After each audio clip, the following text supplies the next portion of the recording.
बिस्मिल्लाहिर्रहमानिर्रहीम। अस्सलाम वालेकुम नाज़रीन, आप यूट्यूब चैनल देख रहे हैं। मैं इमरान खान हूँ। सबसे पहले तो पेशावर वाले जलसे पे बात करते हैं जो पाकिस्तान तहरीक इंसाफ ने किया और सुहेल आफरीदी ने ऐलान कर दिया आज से 2 माह के बाद 27 सितंबर 2026 को लॉन्ग मार्च के लिए। ये क्या हुआ, किस तरह हुआ और इसमें अहम तरीन चीज़ें कौन सी हैं। सबसे पहले आप ये देखें कि सुहेल आफरीदी ने कहा क्या। 27 सितंबर को इस्लामाबाद जाने का तहरीक इंसाफ ने ऐलान किया है और सुहेल आफरीदी ने अपने मुंह से ये ऐलान किया क्योंकि वो वज़ीर आला खैबर पख्तूनख्वा है और इस वक्त पाकिस्तान तहरीक इंसाफ ने सबसे इम्पॉर्टेंट ओहदा भी उन्हें दिया है और इमरान खान साहब के हुक्म के ऊपर दिया है।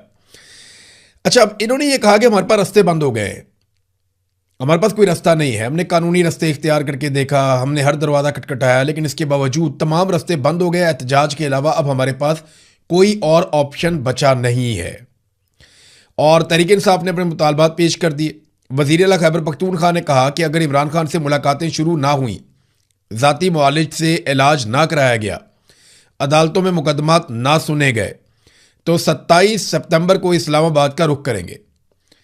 पेशावर मोटरवे के करीब उन्होंने जलसा किया। जलसे की सूरत मैं आपको बता देता हूँ। दावा किया गया था कि 10 लाख लोग आएंगे जलसे में, तो 10 लाख लोग तो बिल्कुल नहीं आए। यानी जितना दावा किया गया था उससे तो बहुत कम लोग थे, लेकिन फिर भी अच्छा खासा जलसा था। पाकिस्तान तहरीक इंसाफ आज भी क्राउड पुलर पार्टी है। बहुत बड़ी तादाद में इमरान खान साहब के नाम के ऊपर लोग निकल कर आते हैं और लोगों को इकट्ठा करने के लिए तहरीक इंसाफ आज भी, यानी इस नुक्ता नज़र से आप देखें तो कोई और पॉलिटिकल पार्टी शॉर्ट नोटिस के ऊपर इतने ज़्यादा लोगों को इकट्ठा नहीं कर पाती जितने बड़े पैमाने पे पाकिस्तान तहरीक इंसाफ के लिए लोग निकल आते हैं। और वो इमरान खान साहब की एक मकबूलियत है और वो उनके मुखालिफिन भी मानते हैं। तो जलसा अच्छा था, तगड़ा था, लेकिन अगर ये कहें कि वो 1 मिलियन लोग इकट्ठा करने में कामयाब हो गए या जो दावे किए गए थे तो उससे तो बहुत कम था। वो दावे जो है वो पूरे नहीं हुए। अब 3 सवालात उठाए जा रहे हैं कि 27 सितंबर यानी 2 महीने बाद की जो तारीख दी है सुहेल आफरीदी ने, क्या वो तारीख दुरुस्त है? सुहेल आफरीदी ने क्या कुछ कहा वो आपने सुन लिया होगा। थोड़ा सा मैं लुब्बे लुबाब आपको बता देता हूँ। उन्होंने कहा जी 2018 से 2022 तक खैबर पख्तूनख्वा में अमन था, हालात बेहतर हो गए थे, फिर साजिश से इमरान खान साहब की हुकूमत गिराई गई और अब जो है वो अपनी जेबें भरी जा रही हैं। जजीरे ख़रीदने के लिए हमारे पश्तूनों का सौदा किया जा रहा है। आज पश्तून भी रो रहे हैं, शहीद भी हो रहे हैं, हमारा बलोची भी रो रहा है, वो भी शहीद हो रहा है, हमारा कश्मीरी भी रो रहा है, वो भी शहीद हो रहा है, पंजाबी भी रो रहा है, वो भी शहीद हो रहा है। तो आप लगातार देख रहे हैं कि क्या किया जा रहा है। 26 नवंबर की मिसाल उन्होंने दी, जैसे लोगों पर गोलियां चलाई गई। फिर उन्होंने बताया कि ये खूनी दरिंदे बन चुके हैं, इनके लिए खून इतना सस्ता हो चुका है कि ये एक एक मासूम इंसान को जिंदा खा जाएंगे, लेकिन ज़रा बराबर भी ये शर्मिंदगी महसूस नहीं करेंगे। ये दरिंदे बन चुके हैं, लेकिन मैं आपसे पूछता हूं कि क्या आप इनकी गोलियों से डरते हैं? क्या आप इनके टैंकों से डरते हैं? क्या आप इनके रॉकेटों से डरते हैं? तो लोगों ने कहा हम नहीं डरते। तो सुहेल आफरीदी ने कहा जी फिर मैं आपको लीड करूंगा, आप नहीं डरते तो मैं आपको लीड करके जाऊंगा। इमरान खान पाकिस्तान का वाहिद मकबूल तरीन लीडर है। आपको कॉकरोच कहते हैं, लेकिन मैं आपको इकबाल का शाहीन कहता हूं। फिर उन्होंने कहा 2018 से 2022 तक खैबर पख्तूनख्वा ने अमन देखा क्योंकि इमरान खान साहब ने डॉलर के लिए हमारे मफाद का सौदा नहीं किया। इमरान खान को एब्सोल्युटली नॉट कहने की सजा दी गई। वो कौम की तरफ देख रहा है, कौम तैयार रहे। जब आप बंदूक, टैंक और रॉकेट लॉन्चर से नहीं डरते तो इमरान खान का ये कारकुन आपको लीड करेगा, मैं इनका मुकाबला करूंगा। इन्होंने अफगानिस्तान, ईरान और चाइना के साथ ताल्लुकात ख़राब कर दिए हैं। हमारा इंसाफ अदालतों ने नहीं करना, हमने सड़कों पर निकलकर इंसाफ लेना है। हम काकरोच नहीं, इकबाल के शाहीन हैं। अगर सिस्टम कोलैप्स कर चुका है तो मुतबादिल कौन है? कोई पर्ची से आया हुआ? ऐसा नहीं होगा।